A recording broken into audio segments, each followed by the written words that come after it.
Hello folks, so we continue with the Rahu Ketu series, and I wanted to mention a couple of things. If you don't know your Rahu Ketu placement, you can check the chart calculator on my website and find out. So you would count the spaces from the ascendant as well as the moon to determine where Ketu is sitting in the chart and where Rahu is sitting in the chart. Yeah.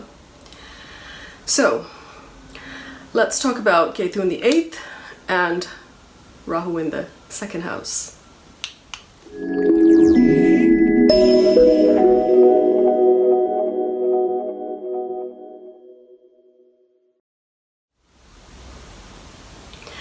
Now, Ketu in the 8th house is said to perform very well because it has an affinity with the natural 8th house of Scorpio, right? It's considered to be the co-ruler of Scorpio.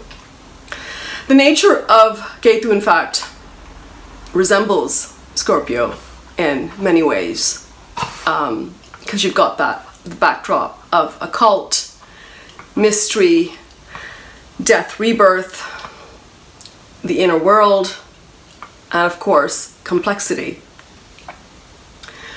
Trauma and revenge also fit well with Ketu's dissociative nature. Ketu has an impulse for chaos and can quite easily disconnect and discard and throw away and just move on. Yeah, simply based on emotions, instincts, and if those instincts are more refined, then that would become intuition. But the impulse is still the same. With this Ketu placement in your 8th house, you can even more so rely on emotions and intuition, and at times can feel blocked when it comes to making sound judgments. But Ketu in the 8th, performing through a higher vibration, will give an inclination toward understanding the true meaning of life. Ketu's penetrating insight and intelligence will help you uncover secrets. Ketu here can make you very good in research and getting to the heart of a matter, whatever that may be, in your personal life, in your business life, just generally in your environment. Yeah, this placement can of course make you a good astrologer and good with healing also. It increases your intuitive power depending on the dignity of Ketu here.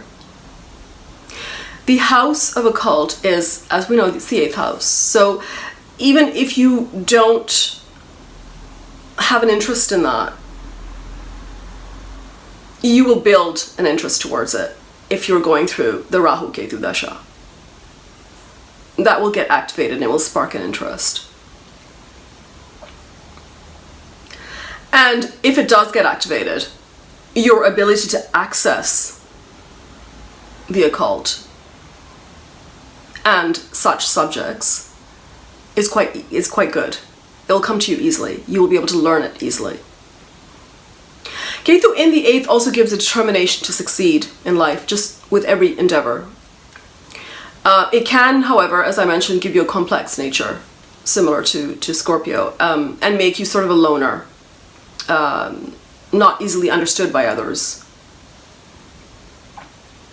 You can also be quite possessive and jealous by nature. In your early life, you can be dependent on your parents and can maybe even compete with siblings for parental preference or approval.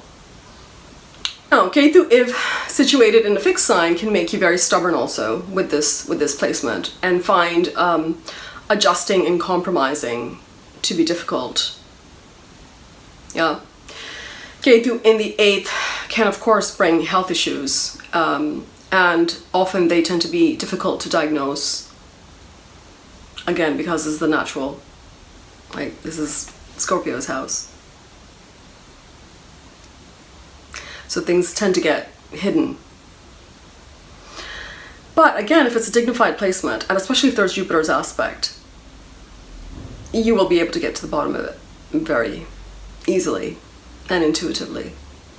Savings, joint resources, inheritances, and money, just generally, money may come to you as a surprise at some point in your life. 8th house can be hidden things, as I mentioned, so this could apply to properties, resources. So your spouse could have resources that you're unaware of. Ketu, of course, is also a Karaka for separation. We know that. So this placement can cause separation also with the spouse if you're going through the Ketu Dasha.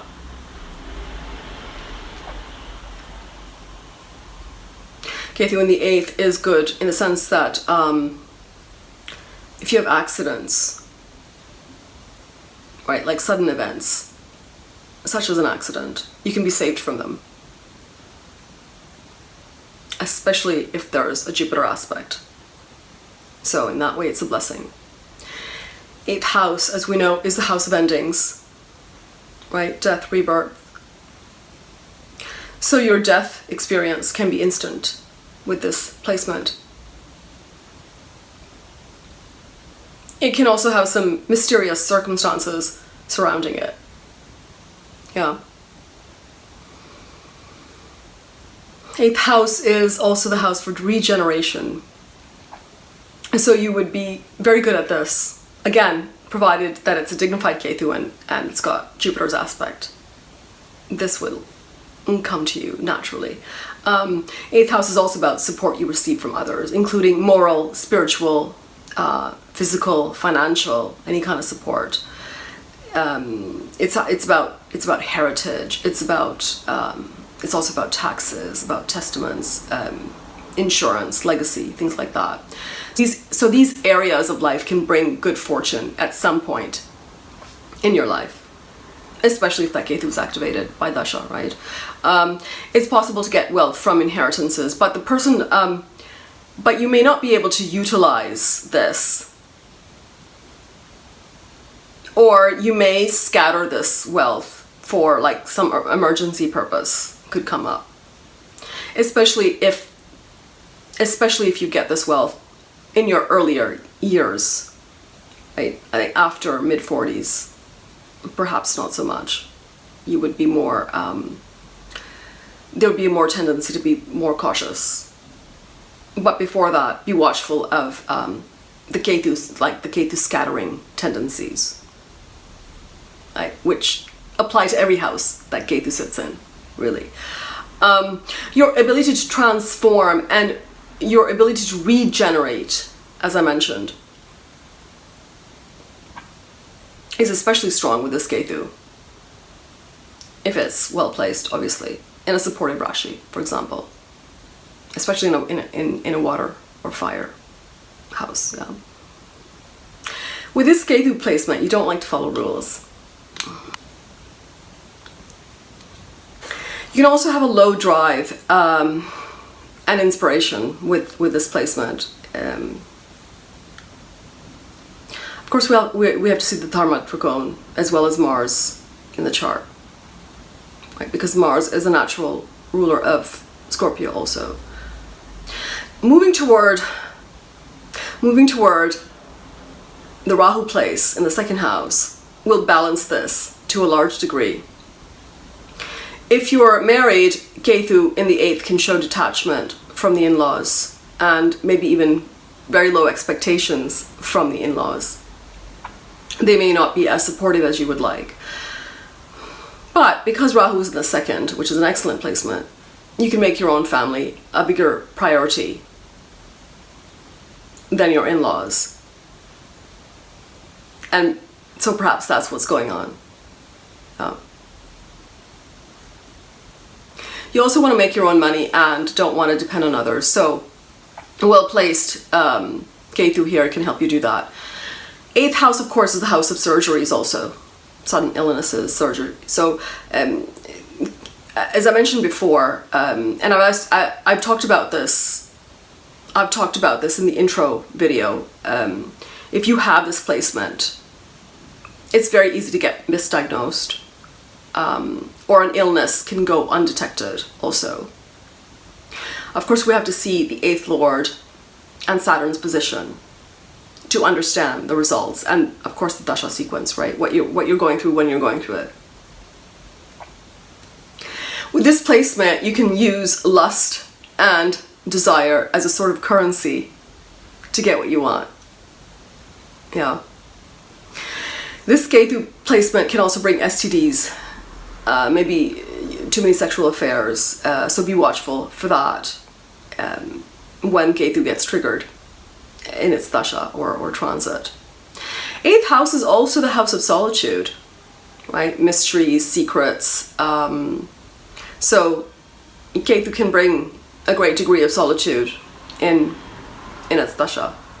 Definitely. It's that moksha getting activated, right? In fact, with this placement, you can tend to drive others away because of your preference for solitude. In the 8th house, you can sometimes feel as though you have to fight for everything in life, right? Rather than feeling that some things are simply right and deserved and just freely given. This is why it's important to go towards that Rahu place. Right? You have to learn to build on your own rather than relying on others, and rather than relying on deceptive tactics, manipulation. Yeah. Building a new set of values is important to escape the tendencies of the 8th house. Later in life, especially if you're in the nodal dasha, but later in life, a change of fortune, even if you're not in the nodal dasha. And when I say later in life, I mean your 40s, mid to late 40s, there's a change of fortune that is inevitable. And it could happen anywhere from the ages of 48 till 52 to 53, which is the Ketu age, the Ketu phase of life. Yeah. And usually this is for the better, this change of fortune. Yeah. Since Ketu is a planet that operates without boundaries, there can be a tendency to blindly help others without restrictions, but this can result in monetary losses. The main karma in this life is to balance the material and the spiritual, of course, right? Because Rahu is in the 2nd and Ketu is in the 8th. So use your inner strength to focus on building material resources. Rahu in the 2nd will help you do this. Another karmic lesson is to focus on sex as a fun element rather than using it to gain psychological advantage over others. Also learn to take life in a relaxed manner and focus on the here and now, and not think too much about the future. That's the other lesson. And learn how to focus on building skills and talents. That's that Rahu. That will help you gain self-confidence. And then you don't have to pay so much attention to what others are thinking or saying about you. Yeah. So that brings me to Rahu in the 2nd house. There is, of course, a deep desire here to be wealthy with this Rahu placement. Right? And Rahu being the amplifier can certainly bring wealth here, depending on its dignity. Yeah. You can aspire for luxuries with this Rahu placement. Art, clothes, good food. And you can easily acquire this if it's a well-placed Rahu. If not well-placed, it can destroy wealth, or it can create instability with money matters, right? And usually I've seen with Rahu in the 2nd, usually you have a problem with one or the other significations of the 2nd house, either wealth or family life. One of the two usually suffers. Yeah. This placement can also give wealth and status through the partner. But be careful of lending money to others, as you may not see the situation clearly. It can, however, give problems in your early childhood. There could be family separation also seen with Rahu in the second house. Yeah. So in your early years, if you're going through a Rahu Dasha, it's actually not the easiest placement. Rahu in the second can give you a deep voice and the ability to woo people with your speech. People can be seduced by your voice and the way you communicate. Your face can also be very attractive. It will enhance your features in some way. So, for instance, you may have three siblings that resemble each other, but for some reason, your face will be the one that shines or stands out, and you get more attention, perhaps due to this. This placement can make you very good at handling office politics. You can also do well in careers connected to banking or any wealth management type of careers. In fact, you may have a knack for looking into the future trends in advance. This position can make you good in the performing arts, whether that's singing, dancing, acting. You can also be a good astrologer, banker too. However, this Rahu placement can result in extramarital affairs. Now, here it is important to see Venus's position to understand how this will play out. With Rahu's aspect on the 6th house, it can make you a good fighter. Yeah. With this aspect on the 10th house, it can boost your status and it can bring fame during Rahu periods, Dasha and Antardasha. And this placement can make you very proud of your ancestors, your family background. And you may, in fact, gain some benefits from your family, your ancestral lineage in some way. Depending on the dignity of Rahu here, you may also come from a very well-known family.